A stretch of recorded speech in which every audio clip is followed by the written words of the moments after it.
너희 후손들이 저렇게 많아질 것이다 하신 말씀에 따라 많은 민족의 아버지가 될 것을 믿었습니다. 100살가량이 되어 자기 몸이 이미 죽은 것이나 다름없고 사라의 모태도 죽은 것이라 여기면서도 믿음이 약해지지 않았습니다. 그는 불신으로 하느님의 약속을 의심하지 않았을 뿐만 아니라 오히려 믿음으로 더욱 굳세어져 하느님을 찬양하였습니다. 그리고 하느님께서는 약속하신 것을 능히 이루실 수 있다고 확신하였습니다. 바로 그 때문에 하느님께서 그 믿음을 의로움으로 인정해 주신 것입니다. 하느님께서 인정해 주셨다는 기록은 아브라함만이 아니라 우리를 위한 것이기도 합니다. 우리 주 예수님을 죽은 이들 가운데에서 일으키신 분을 믿는 우리도 그렇게 인정받을 것입니다. 이 예수님께서는 우리의 잘못 때문에 죽음에 넘겨지셨지만 우리를 의롭게 하시려고 되살아나셨습니다.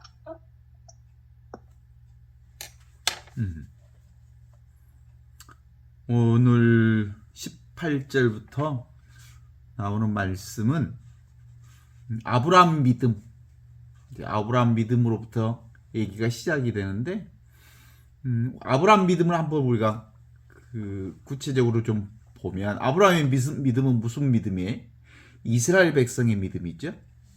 아브라함과 이삭과 야곱, 이스라엘 백성으로 이어지는 신앙인들의 믿음. 그래서 아브라함의 믿음이 이삭의 믿음이고, 이삭의 믿음이 야곱의 믿음이고, 야곱의 믿음이 이스라엘의 믿음이고, 이스라엘의 믿음이 우리의 믿음, 우리 모두의 믿음인데, 그 믿음이 바로 부활에 대한 믿음인, 그 부활에 대한 믿음이 지금 여기 이 순간을 사는 믿음이거든요. 그러면 이제 실제로 하느님께서 아브라함을 불러서 고향 땅을 떠나라, 친척과 네가 살고 있는 땅을 떠나라, 이렇게 얘기했죠. 그리고 내가 약속해준 땅을 가라 그랬더니 아브라함이 곧장 자기가 살던 곳을 떠나서, 고향과 친척을 떠나서 하느님께서 인도해 주신 땅으로 가셨다. 그래서 그 하느님의 약속을 지킨 이스라엘 백성들은 세 가지 축복을 받았다고 얘기를 하잖아요. 그 세 가지 축복이, 하나는 무슨 축복? 자녀에 대한 축복. 하늘의 별처럼 땅의 모래알처럼 수많은 후손들을 축복으로 너에게 주겠다. 그리고 땅에 대한 축복. 젖과 꿀이 흐르는 땅에 이르게 하겠다. 이런 약속. 조상만대로 너희에게 축복을 내려주겠다. 이런 얘기. 그런데 이제 그것을 우리는 어디에다가 주로 이제 초점을 맞추냐면, 야훼 하느님께서 아브라함과 아브라함의 후손, 그리고 이스라엘, 그리고 우리 모두에게 내려주신 약속. 이것이 아브라함 이후에 후손들에게 내려준 약속을 구약이라고 그래. 아브라함 때부터 이루어진 약속. 구약. 오케이? 구약이 무슨 약속이야? 이스라엘 백성들에게 축복을 주시겠다. 땅의 약속을 주겠다. 후손의 약속을 주겠다. 축복을 대대로 내려주겠다. 그런데 우리 모든 신앙인들은 이 약속에다가 포인트를 맞춰. 하느님이 약속해 주셨다. 땅 약속, 후손 약속, 대대로 축복해주는 축복의 약속. 그런데 실제로는 이 약속이 이루어지게 된 근거는 뭐냐면, 자기가 살던 땅을 떠나는 거야. 자기가 집착하던 형제를 떠나는 거야. 그래서 어디를 살게 되는 거야? 지금 계시고 여기 계시고 이 순간에 계신 하느님을 사는 것, 이 순간을 사는 것, 지금을 사는 믿음을 가졌기에, 그 다음에 하느님이 주신 약속은 뭐예요? 하느님의 은총과 축복으로서 덤으로 주신 거거든. 그러니까 행위는 뭐예요? 하느님 나라를 살아라, 이런 뜻이잖아요. 지금을 살아라, 이런 뜻이잖아요. 하느님 지금 계시고 여기 계시고 이 순간에 계신 이 순간을 사는 사람, 지금을 사는 사람, 이런 사람들에게 하느님이 영원한 축복의 약속으로 땅의 약속과 후손에 대한 약속과 영원한 축복을 약속해 주셨다. 그런데 사람들은 지금 여기서 살 것, 요건 제껴불고 뭔만 기대해? 이 약속만 기대하는 거야. 희망에 대한 약속, 희망.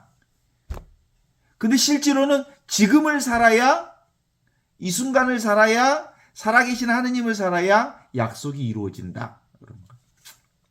제가 이 복음을 읽으면서 그 아브라함 믿음을 읽으면서 생각나는 게 이번에 교황 프란치스코 교황님이 생각났어요. 프란치스코 교황님은 13년 교황직에 계시면서 68개국을 이렇게 그 순례하셨다고 그러잖아요. 거기에 우리 그 대한민국도 오셨잖아요. 그런데 놀라운 것 중에 하나가 당신 나라인 아르헨티나는 한 번도 가지 않았다는 거예요. 이게 바로 프란치스코 교황이 보여준 신앙이 지금 여기가 바로 뭐예요? 지금 여기 이 순간 하느님이 계신 곳, 그게 바로 내가 있는 곳, 내 발길이 닿는 곳, 그리고 지금 여기가 바로 현존의 삶이 우리가 살아야 할 하느님 나라라고 하는 것을 우리 모두에게 있는 그대로 보여주신 거예요. 핵심은 고향 땅을 떠나라, 익숙한 것을 떠나라, 그리고 자기하고 가까이 맺어진 것을 떠나라. 어떤 집착에도 의지하지 말아라. 어떤 의지처도 붙잡지 말아라. 그리고 지금을 살아라, 여기를 살아라, 이 순간을 살아라. 그때 하느님께서 대대로 너희에게 축복을 내려주실 거다. 영원한 땅인 하느님 나라의 축복을 너희에게 내려줄 것이다. 이게 아브라함 믿음이라고 보고 거기서부터 읽어내면 좋을 것 같아요. 18절에 그는 희망이 없어도 희망하며 너희 후손들이 저렇게 많아질 것이다 하신 말씀에 따라 많은 민족의 아버지가 될 것을 믿었습니다. 이런 거죠. 이제 기본적으로 아브람은 아브람에서 민족들의 아버지인 아브라함으로 이름이 바뀌는 거예요. 그게 바로 존재론적 변화라고 그래요. 그러니까 존재가 개별적 존재에서 우주적 존재로, 개별적 존재로서 그리스도의 존재로, 개별적 존재에서 지금 이 순간을 사는 존재로, 지금 이 순간 영원한 생명을 사는 존재로 바뀌었다는 뜻이죠. 사라도 이름이 바뀌죠. 사레에서 민족의 어머니 사라로 바뀐단 말이에요. 이게 바로 존재론적 변화를 드리고 있는 거예요. 기본적으로 지금을 살 때 우리는 우주적 존재가 된다. 이 순간을 살 때 우리는 지금 안에 전체적 하느님의 생명을 살게 된다는 게 전제되어 있는 거죠. 그는 희망이 없어도 희망하며, 희망이 없는 자리가 뭐예요? 희망이 없는 자리가 희망이 있어. 지금 여기 이 순간이야말로 우리의 영원한 희망의 자리죠. 너희는 후손들이 저렇게 많아질 것이다 하신 말씀에 따라 많은 민족의 아버지가 될 것임을 믿었습니다.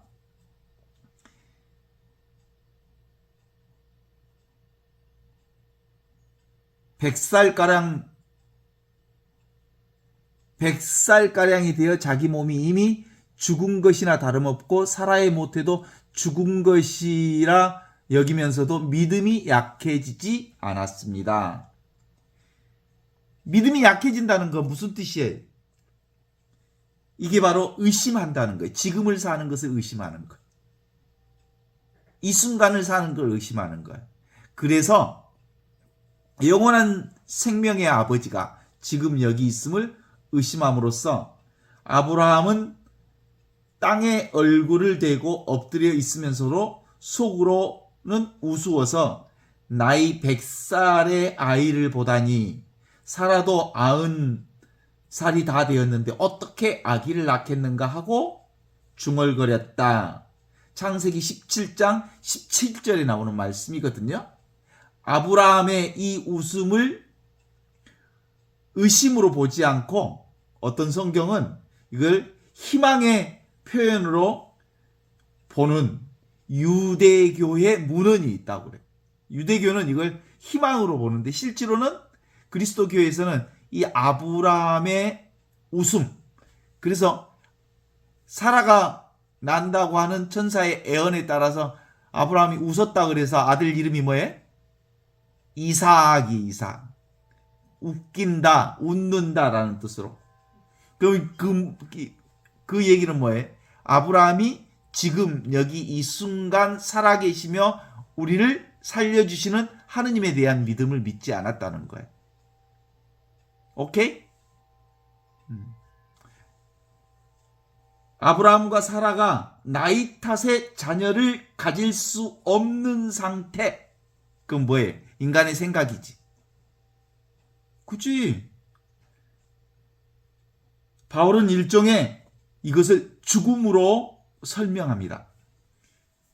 히브리서 11장 12절에도 마찬가지로 이 죽음에서 생명으로 이끌어 주신 분이 바로 하느님의 말씀을 그대로 실행할 수 있는 하느님이시다 라고 말하는 거예요.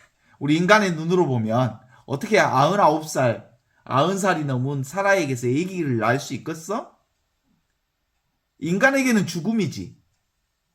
그런데 하느님에게는 생명이지. 생명이라는 말은 모든 건 육체적 생명을 지금 여기서 생명이 탄생하는 거예요. 지금 여기서 창조가 시작되는 거예요. 지금 여기가 영원한 생명이에요. 지금 여기가 모든 것이고 지금 여기로 수렴되는 거죠.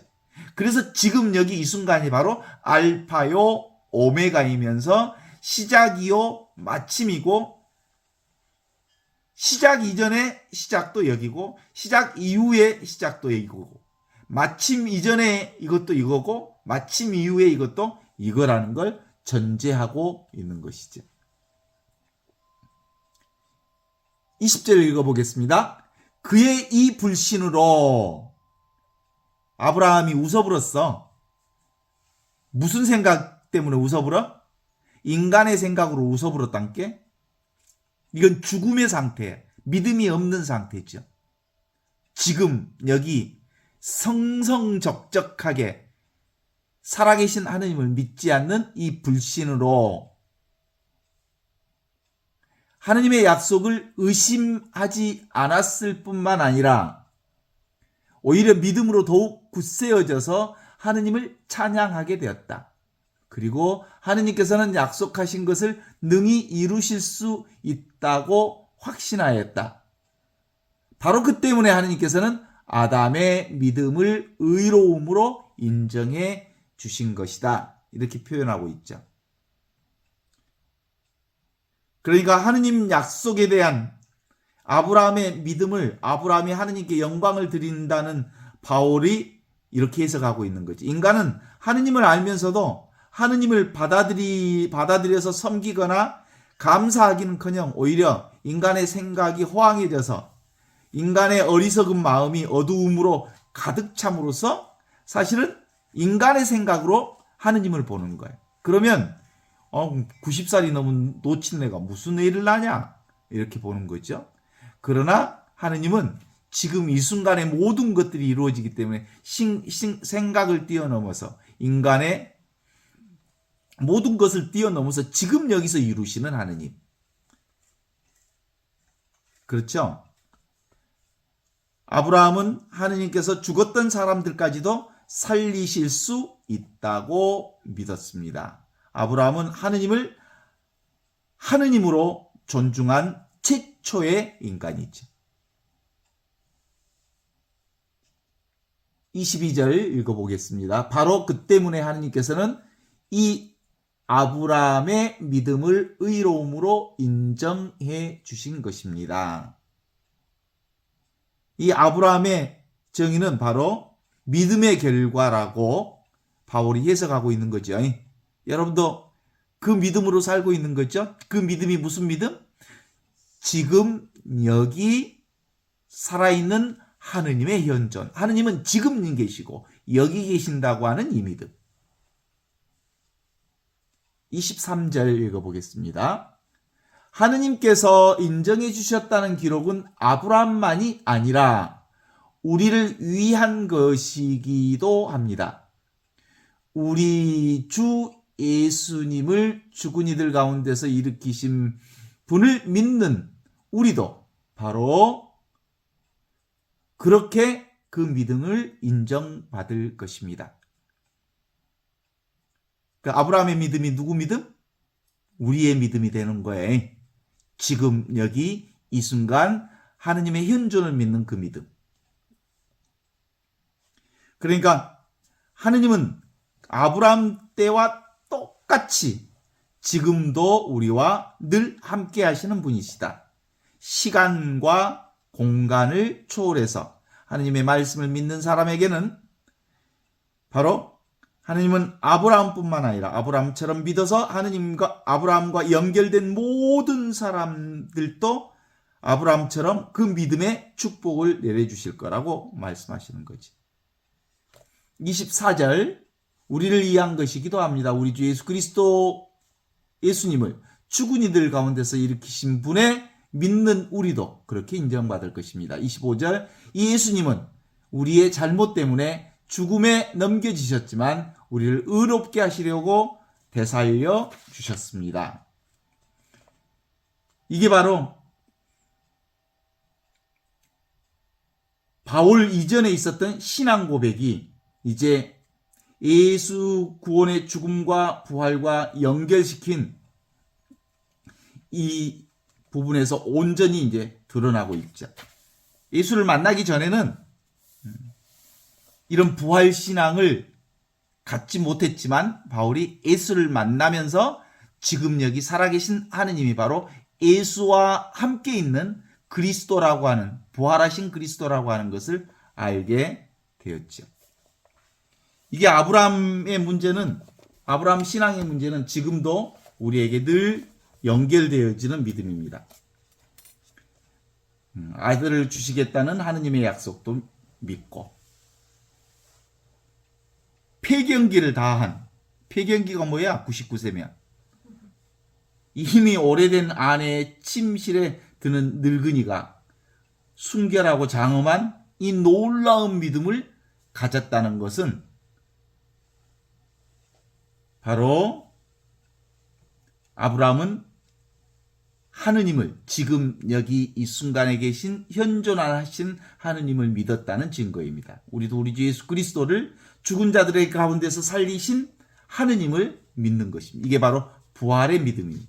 믿음으로 하나 된 아브라함과 우리 사이에는 시공간의 간격을 완전히 초월한 질적 차이에 있어서 아무런 차이도 없음을 드러내 보여주시는 거죠.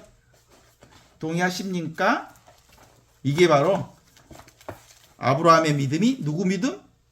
우리의 믿음이 되셨더라 이런 거죠. 결국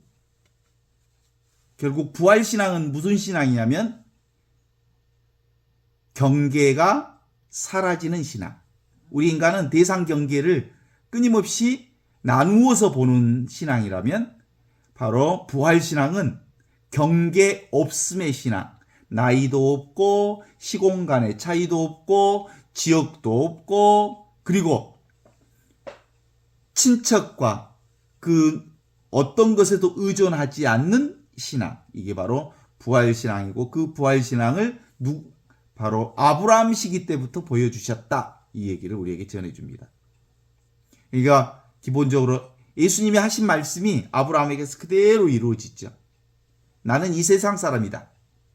그러나 이 세상 사람이 아니다.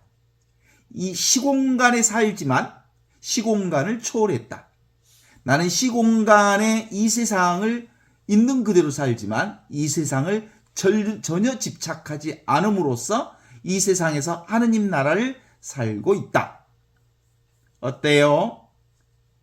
아무것도 체험할 필요가 없는 이것이 지금 여기 지금 우리가 살고 있는 이 자리에서 이렇게 이루어진다는 걸 경험하십니까? 우리 집은요, 특징 중에 하나가 풍경 소리잖아요. 우리 집의 풍경 소리가 저는 들리거든요. 조용히 있으면 들려요. 대부분 우리 집 풍경 소리는 조용할 때 들리는 풍경 소리. 그러면 이 풍경 소리가 뭘 드러내고 있는 거죠? 침묵을 드러내는 거예요. 고요함을 드러내고 있는 거죠. 텅 비어 있다는 사실을 드러내는 거죠. 진공묘유. 텅 비어 있는데 정말 묘하게도 존재하는 이 본성, 성성적적하게 살아있는 하느님을 드러내고 있는 거예요. 자, 풍경소리가 들립니다. 이 풍경소리가 어디서 들리는 소리예요? 그리스도에게서 들리는 소리. 부활하신 그리스도의 소리가 풍경소리입니다. 우리 집 풍경소리. 자, 우리 여기다가 지금 그 조명을 몇 개 달아놨어요. 이 조명도 그리스도의 빛이 없으면 이 조명 자체가 드러나지 않아요. 그 그리스도의 빛이 뭐예요? 우리가 보는 이거예요. 보는 이것. 보는 이것이 그리스도의 빛이에요. 동의하십니까? 태양이 비쳐서 세상이 밝은 게 아니고 우리의 그리스도의 빛이 있어서 이 의식이 있어서 태양이 밝아 보이는 것을 우리가 알 수 있죠. 달이 보이는 것도, 태양이 보이는 것도, 조명이 비추는 것도, 세상이 드러나는 것도, 온갖 것도 부활하신 그리스도의 의식을 통해서, 그리스도의 존재를 통해서, 그리스도의 빛을 통해서 세상이 이렇게 환하게 드러난다는 거죠. 그 그리스도의 빛이 뭐예요? 나의 이 봄이죠, 봄. 어때요? 이걸 허공돌이라고 그럽니다. 봐봐요. 풍경 소리가 들려요? 어디서 들려요? 아무 소리도 나지 않는 이 자리에서 들려요. 그래서 그리스도의 빛은 뭘로 드러나요? 침묵으로 드러나요. 그리스도의 빛은 아무것도 없는 자리에서 드러나는 거죠. 우리 요즘에 뭐 읽습니까? 톨스토이 단편선 중에 빛 속에 있을 때 빛속을 걸어가라 라는 제목의 톨스토이 단편선을 읽고 있잖아요. 이 빛 속에 있을 때가 이걸 얘기하는 거예요. 그리스도의 부활 안에 있을 때 천지 창조 이전부터 있었던 이 말씀, 로고스가 그리스도의 빛이거든요. 이 말씀이 있을 때 말씀을 살아가라 이런 뜻이거든요. 우리 이 말씀의 빛이 우리를 이렇게 온전하게 비추고 있는 걸 언제 알아? 생각만, 망상만 하지 않으면, 허상 속에 빠지지만 않으면, 꿈에서 깨어나기만 하면 늘 그리스도의 빛 속에 우리가 있다는 걸 알게 됩니다. 늘 그리스도의 침묵 속에 있다는 걸 알게 됩니다. 늘 그리스도의 텅 비어 있으면서 모든 것을 알아차리는 그리스도의 공적 영지. 텅 비어 있으면서 조용한데 너무나도 분명하게 알아차리는 이게 하느님의 빛이요 그리스도의 빛이요 바로 공적 영지라고 하는 것이지요. 이게 오늘 세상에 아브라함의 믿음하고 그리스도의 빛과 부활이라고 하는 것과 완전히 똑같다는 것을 우리가 알아볼 수 있어요. 그러니까 아브라함의 믿음인 지금 여기를 사는 믿음인데 이게 다시 신약에 와서는 예수님이 드러내는 복음이 바로 아브라함의 믿음과 전혀 다르지 않는 믿음이라. 말로는 뭐예요? 구약의 약속과 신약의 약속이 다르지만 실제로는 아브라함의 믿음과 예수님의 복음은 똑같은 지금 여기 이 순간 살아계신 하느님의 현존을 얘기하고 있는 거죠. 어떻습니까?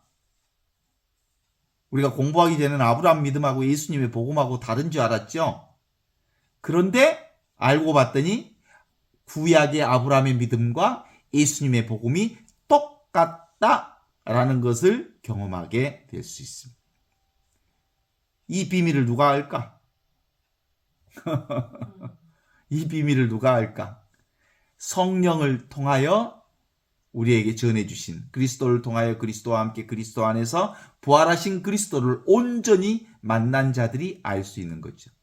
그래서 예수님은 부활하신 다음에 처음으로 사람들에게 이렇게 인사했죠. 너희에게 평화가 있기를 하고 인사를 합니다. 이 평화가 있기를 인사하는 이 예수님의 부활 인사도 다락방이라고 하는 폐쇄된 공간에 벌벌벌벌벌벌 떨고 있던 제자들, 경계 속에 갇혀져 있었던 제자들에게 그 경계를 툭 뚫고 들어와서 너희에게 평화가 있기를 하면서 대상 경계를 완전히 제껴버리죠. 그리고 세상과 온전히 우주와 하나로 드러나는 평화의 인사를 합니다. 평화의 인사가 바로 경계 없는 인사, 경계를 해방시킨, 경계를 해체한 인사, 인간의 생각을 해체한 인사, 그게 바로 평화가 너희와 함께 라는 부활 인사가 되는 거죠. 그러니까 부활 인사가 우리 안에서도 진행되려면 어떻게 해야 돼요? 경계 없는 삶을 삽시다 라는 예수님의 평화의 인사가 되는 거예요. 그러면 우리도 역시 아멘 그랬으니까 우리도 삶을 통해서 어떤 경계도 짓지 않겠습니다. 경계 없는 지금 여기 이 순간의 현존이 바로 부활을 사는 인사입니다 라고 말할 수 있지 않겠습니까?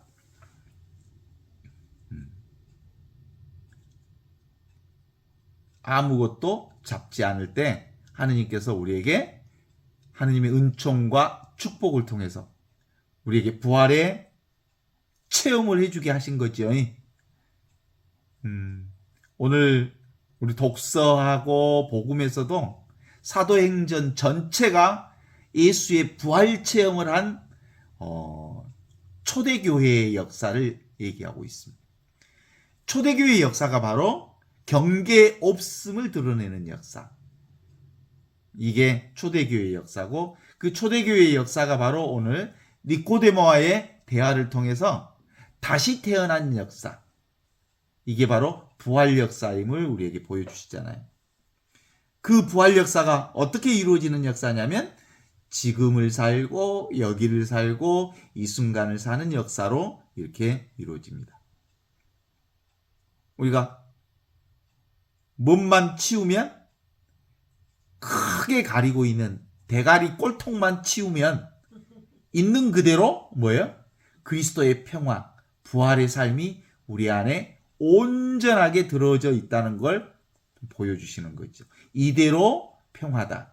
이대로 부활이다. 아무런 부족함이 없다. 지금 이대로 최상선이다. 이보다 더 아름다울 수 없다. 이보다 더 행복할 수 없다. 이보다 더 좋을 수 없다. 최상선이 지금 여기 있는 그대로 이대로 부활이다. 어떻습니까? 그동안 우리는 부활이 죽어서 예수님이 짠 하고 나타나는 게 부활인 줄 알죠? 그런 부활은 없습니다. 바로 예수 부활은 지금 여기 이렇게 우리와 함께 성성하게 살아있는 현존에 대한 믿음, 현존을 사는 믿음, 이게 부활의 믿음과 온전히 일치된다는 것을 알아차리면 좋겠습니다. 그동안 우리는 인간의 행위를 통해서 구원받는 줄 알았죠? 율법을 통해서 구원받는 줄 알았죠? 그게 그동안에 유대인의 전통이 그랬습니다. 모세 율법을 잘 지키면 하느님의 백성이고 모세 율법을 안 지키면 하느님의 백성이 아니라고 하는 것을 그들의 도구마로 교리로 꼭 쥐고 있었던 거거든요. 그랬더니 예수님이 오셔가지고 그 율법에 구원이 있지 않다. 지금 여기 이 순간을 사는 자에게 구원이 있다. 그러니까 율법으로 구원되지 않고 믿음으로 구원된다 라는 얘기를 우리에게 주신 거죠. 그러니까 인간의 인위적인 또는 인간의 자기적인 행위를 통해서 구원 역사가 오는 게 아니라 뭘로 와요? 무위자연. 아무것도 하지 않는데 자연스럽게 모든 것이 이루어지는 하느님의 손길을 믿을 때, 보이지 않는 하느님의 사랑을 믿을 때 그것이 바로 부활의 역사가 우리 안에 시작되는 거다. 이렇게 볼 수 있죠. 어때요? 부활하셨습니까? 생각만 내리면 부활이라니까? 그렇게 간다는 거죠. 생각 없는 자리, 어디 자리에? 지금 이 순간만 생각이 없습니다. 생각 없는 자리. 그래서 우리는 늘 부활을 살았구나. 늘 지금 여기를 살았구나. 늘 우리는 지금 이 순간 생각을 초월하는 이 자리를 살고 있었구나라는 것을 깨닫습니다. 생각을 내려놔야 되는 게 아니고 생각 없는 자리, 이 순간의 자리, 부활의 자리가 우리 안에 한순간도 떠나 있지 않았었구나라는 것을 믿는 거죠. 그동안 우리는 생각의 주인이 되어서 생각에 끌려다니면서 살았잖아요.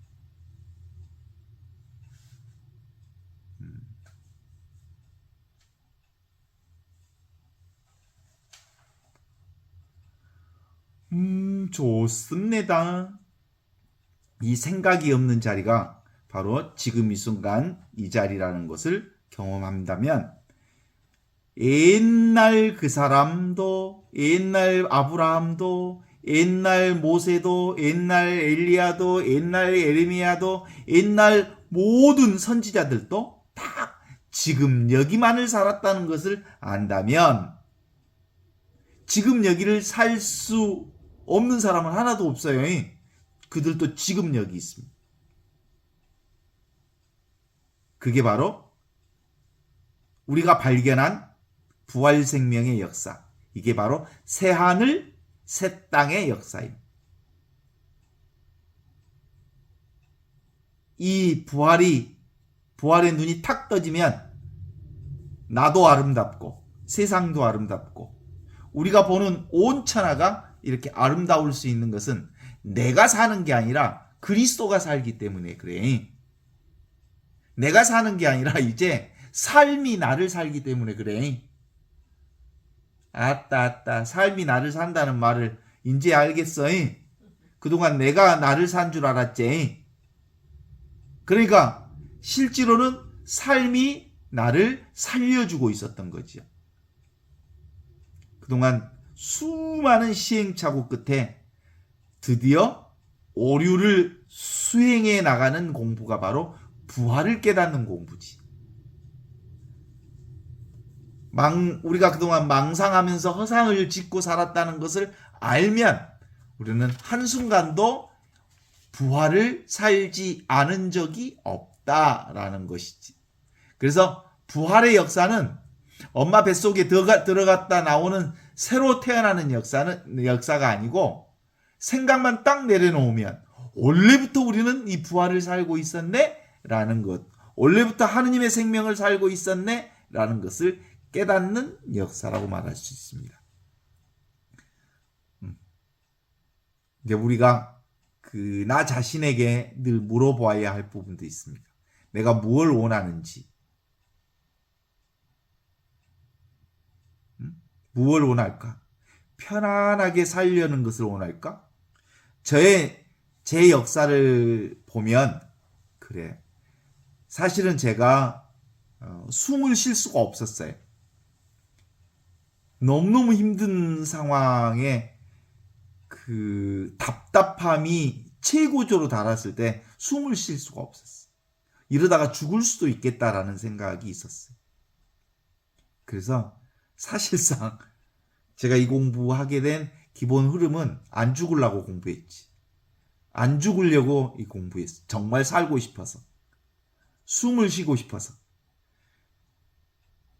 그 부활신앙을 딱 체험하는 순간 몸에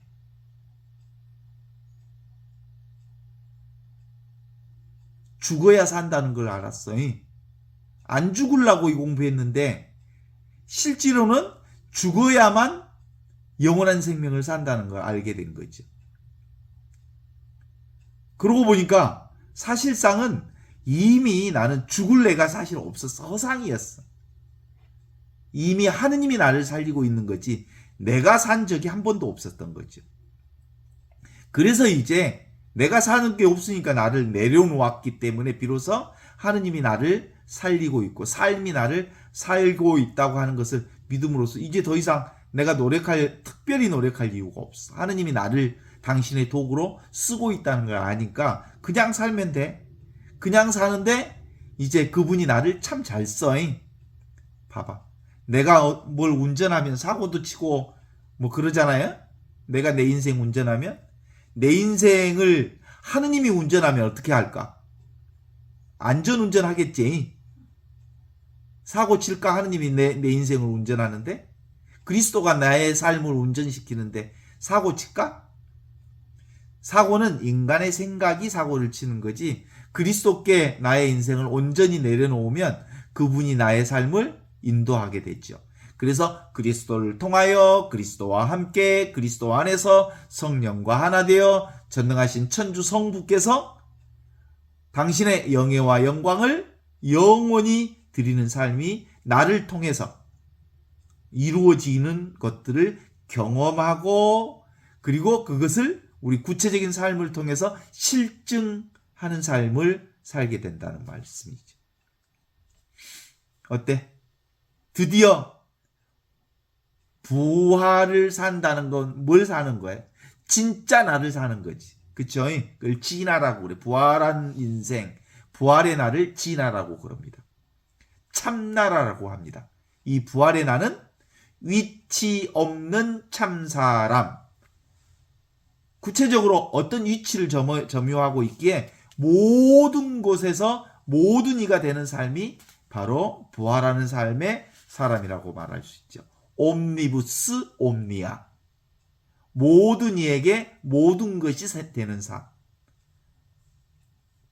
그러니까 이제 드디어 내가 따로 내 삶을 염려하지 않아도 하느님이 나를 옴니부스 옴니아. 모든 것에 모든 것이 되도록 우리를 인도해 주시는 일이 되는 거죠.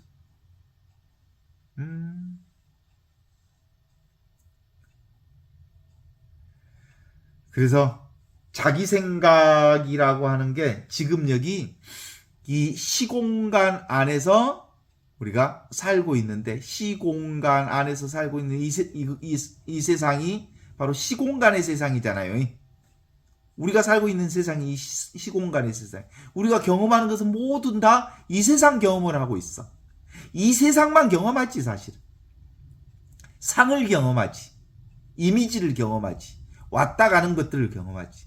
그런데 그것이 어디서 경험되어지는 이 세상에 나를 통해서 경험되는 이 세상이 참나를 통해서 경험되는 부활하신 그리스도를 통해서 경험되는 이 세상이거든.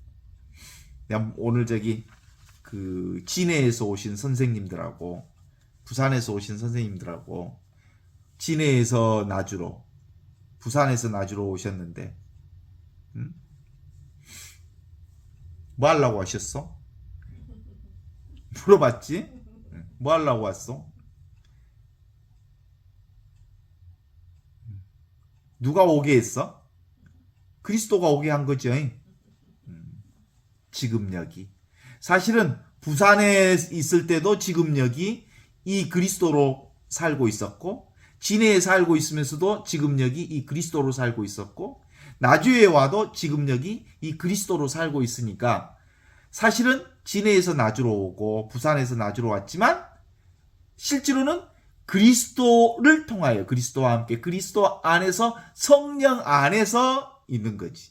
이 장소는 바뀌어졌지만 늘 있는 자리는 그리스도 안에서 그리스도를 통하여 그리스도와 함께 성령 안에 있는 이 자리를 떠날 수가 없는 거죠. 어때요? 늘 시공간에 이 세상에 있지만 이 세상의 모든 경험은 다 지금 여기 이 그리스도를 통해서만 경험되어지는 이 세상이.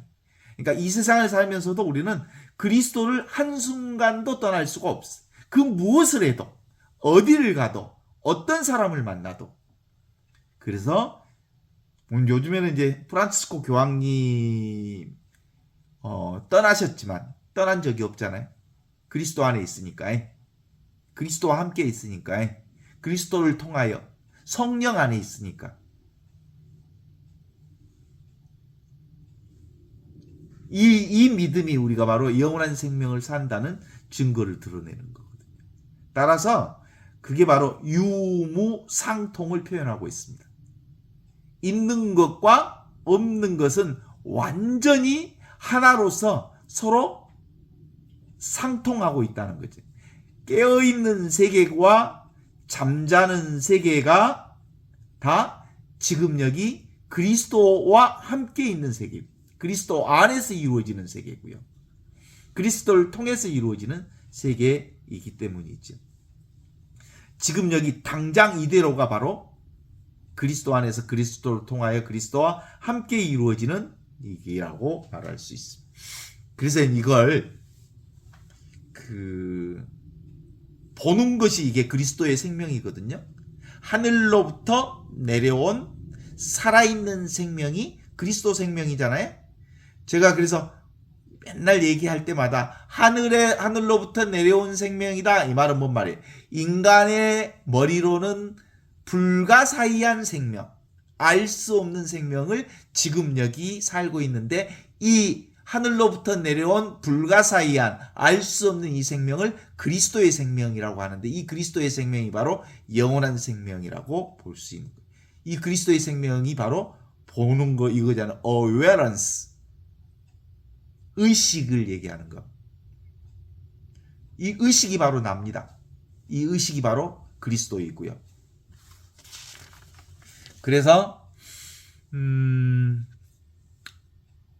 뇌과학자들은 이 분별의식, 생각이라고 하는 이 자아의식이 왜 나냐? 라고 하는 질문을 오랫동안 해왔지만, 결국은 이 자아의식, 분별의식, 생각하는 이 분별의식 모두가 다 이 본성의식인 그리스도의식을 통해서 드러나는 의식이에요. 모든 생각, 어떤 생각도 이 그리스도의식을 떠날 수가 없어요. 어때? 동의하십니까? 이걸 인도에서는 구별되어 되는 실체로서 자아를 아트만이라고 그러거든. 이 아트만이 바로 브라만하고 똑같은 거예요. 이 브라만이 그리스도예요. 그리스도. 지금 여기 살아있는 그리스도 의식이라고 말할 수 있죠. 그래서 기본적으로 우리가 자아를 경험하지만, 드러난 자아를 경험하지만, 이 드러난 자아가 모두 다 이 본성의식인 그리스도 의식을 통해서 드러난 자아다. 이렇게 보면 되지 않겠습니까? 드러난 자아는 드러나지 않는 그리스도의 자아, 본성의 자아를 통해서 드러나는 거죠. 우리가 깊은 잠에서, 그리고 꿈속에 있다 해도, 잠을 잔다 해도, 깨어있다 해도 모두가 다 우리가 경험하는 물결이라고 본다면, 이 모든 물결이 물과 온전히 하나라고 하는 것을 아는 것처럼, 어떤 현상을 경험한다 해도 우리는 바로 다 그리스도로부터 떨어질 수 없는, 누가 나를 그리스도의 사랑으로부터 나를 떼어놓을 수 있겠습니까? 박해입니까? 환난입니까? 뭐 이렇게 얘기하시죠? 어떤 박해가 와도 그리스도로부터 우리를 떼어놓을 수 없는 그 믿음. 그 믿음, 누가 가지고 있던 믿음이냐면 아브라함이 가지고 있었던 믿음이에요. 이삭이 가지고 있었던 믿음이고, 야곱이 가지고 있었던 믿음이고, 그리고 이스라엘이 가지고 있었던 믿음. 그 믿음이 지금 여기 이렇게 살아있는 현존 믿음이라고 볼 수 있죠. 그러니까 보는 것도 따로 없고, 보는 대상도 따로 없고, 오직 본만 있는 거예요. 그래서 성부와 성자와 성령께서 보는 하느님과 보이는 대상인 아들과 그 아버지와 아들이 성령 안에서 온전히 범으로서 성령으로서 하나가 되는 이 삼위일체 신비를 우리는 매 순간마다 경험하고 있는데, 이 삼위일체 신비가 바로 부활 신비인 거예요. 그러니까 그 삼위일체 신비 따로 있고 부활 신비가 따로 있고 그런 거 없어요. 삼위일체 신비, 보이지 않는 하느님이 보이는 세상과 성령 안에서 완전히 하나라고 하는 것을 뭘로 보여주셨어? 부활신앙으로 보여주셨다는 사실입니다.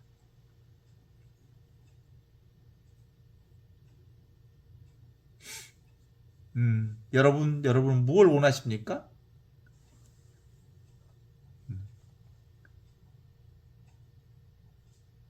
여러분 행복하고 싶으십니까? 그 행복이 어디서 오나요? 지금 여기 그리스도를 통하여 그리스도 안에서 오는 행복입니다. 불행도 어디서 오나요? 지금 여기 그리스도를 통하여 그리스도 안에서 오는 불행이. 그런데 실제로는 불행과 행복은 인간의 언어일 뿐 실제로는 다른 차이가 없다는 것을 알기 때문에 더 이상 우리는 이 행복만 있고 불행은 없다, 이런 생각에 갇혀 있을 수가 없어요. 동전의 양면이거든요. 그쵸? 빛과 어둠이 동전의 양면인 것처럼 어둠과 밝음이 둘이 아닌 하나인 것처럼. 그래서 나와 나의 차이가 있어요? 나와 나의 차이는 전혀 없이 의식이 의식을 보고 진리가 진리를 보고 내가 나를 보는 것이 내가 세상 안에서 사는 방식. 그러니까 내가 오늘 여러 가지 경험을 다 했지만 모든 경험은 내가 나를 경험하는 경험이었던 거거든요. 자, 움직이지만 않으면, 생각만 움직이지만 않으면 우리는 늘 하나의 이 그리스도의 생명을 살게 되어 있습니다.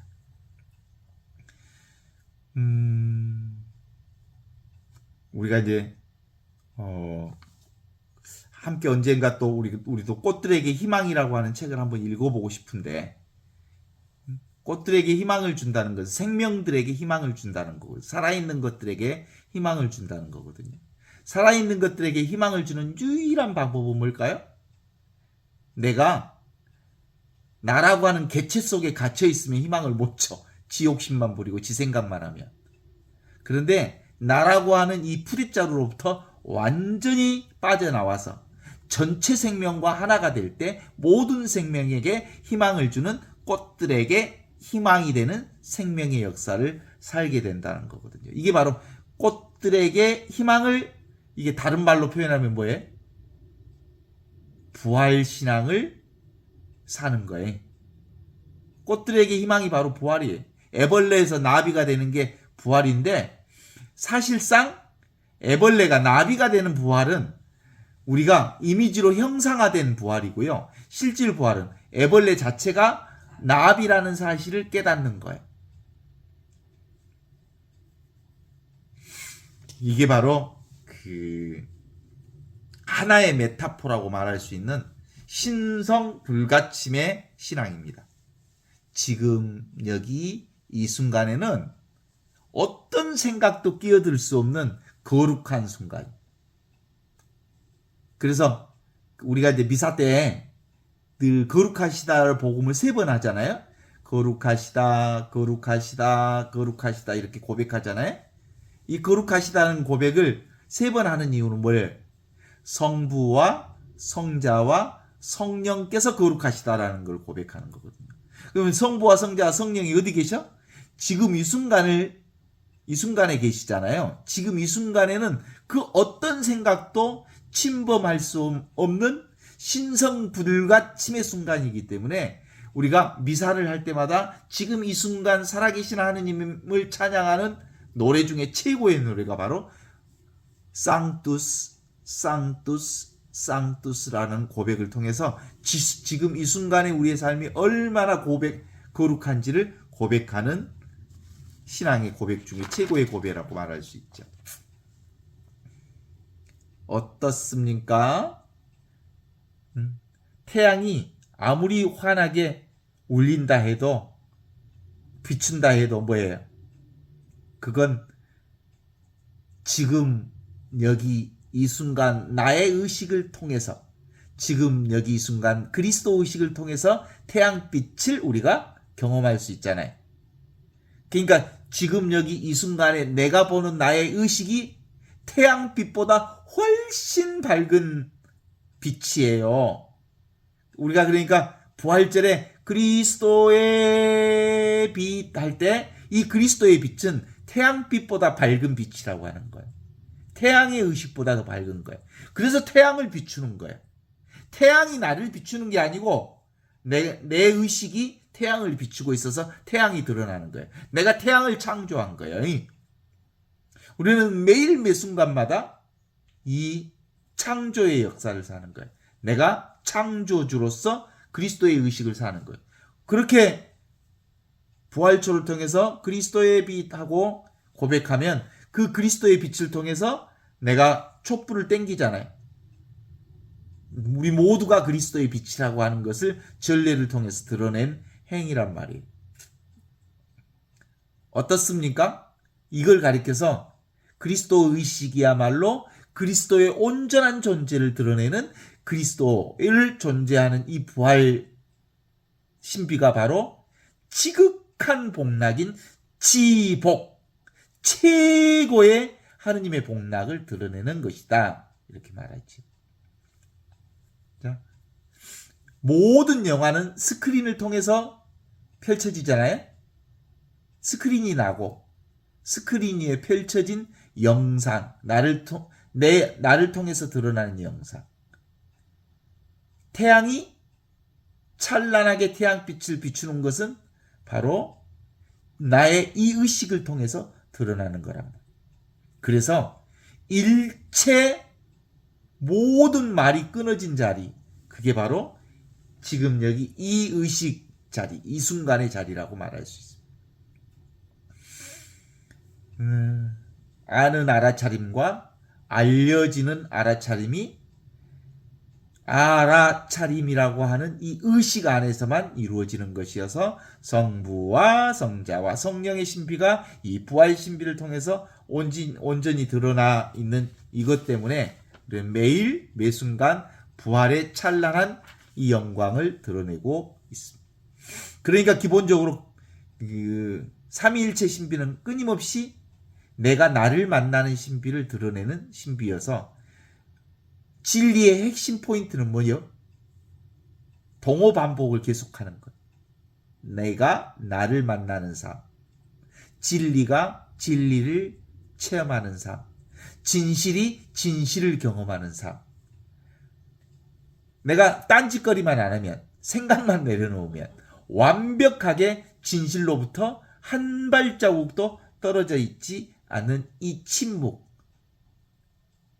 텅 비어있는 이 자들을 통해서 온 천하가 밝아지는 삶을 경험하게 되어 있습니다.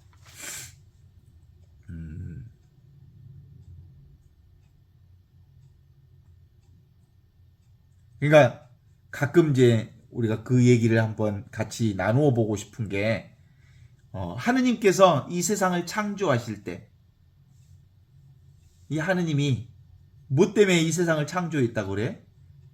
당신 혼자 있으니까 아무것도 없으니까 재미가 없어. 너무 심심해. 그래서 세상 만물을 창조하셨다 그러잖아요.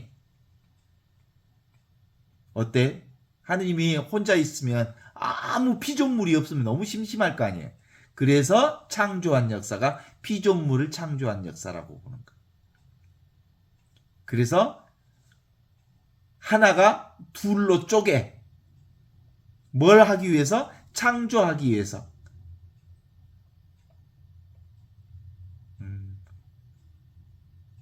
유의를 즐기기 위해서. 그래서 보는 자와 보는 대상을 둘로 나누었어. 이 둘로 나누는 역사가 4개로 나누고 16개로 나누고 수천 개의 나누는 역사로 만들어냈어. 창조가 창조를 만들고 창조가 또 다른 창조를 만들어서 너무너무 재밌어. 창조 역사만큼 재밌는 게 있어. 그죠? 만드는 재미, 그게 이제 인간의 재미로 드러났잖아요. 너무너무 재밌어갖고 이제 하나까지도 잃어버리는 역사를 갖게 된 거지. 그게 이제 무엇에 집착하는 역사예요? 창조물에 집착하는 역사. 보이는 것에 집착하는 역사. 원래 하나인데 그래서 창조되어지는 창조물을 붙들고 노는 역사가 꿈의 역사예요. 꿈꾸는 역사죠.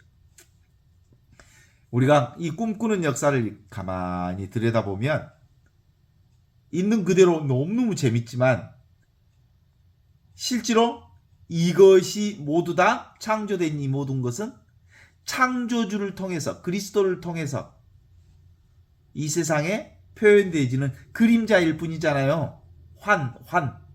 잠시 일어났다 사라지는 것이잖아요. 그런데 이 속에 우리가 빠져버리면 이것에 붙들어버리면 이 독에 빠져서 살게 된단 말이에요. 그래서 부활이라고 하는 거 뭐겠어요? 내가 창조물이 아니라 창조주, 원래부터 하나인 이 한 생명이라고 하는 것을 깨달은 거예요. 원래부터 있던 생명, 그리스도의 생명을 깨닫는 거예요. 그래서 부활 생명이 이루어진 거죠. 그래서 예수 그리스도 당신이 직접 육신으로 죽고 다시 부활 생명으로 태어남으로써 모든 인간의 경계를 해체하고 주께서 여러분과 함께 여러분에게 평화가 있기를 빕니다 라고 하는 부활 평화의 인사를 통해서 모든 경계를 내려놓고 그래서 죽음으로부터 다시 평화를 우리에게 내려주셨죠. 이 부활 역사가 이제 이루어지면 뭐예요?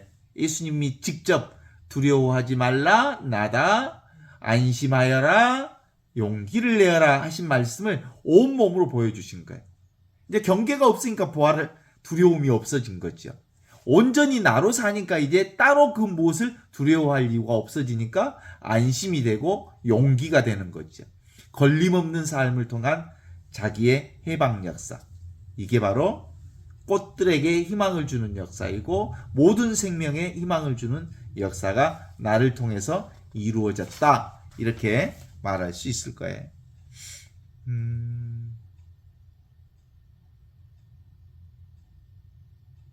우리 프란치스코 성인이 프란치스코 교황님이 지금 여기 부활 가운데 지금 이 순간 우리와 함께 있는 줄 압니다. 주님의 평화가 여러분과 함께. 오늘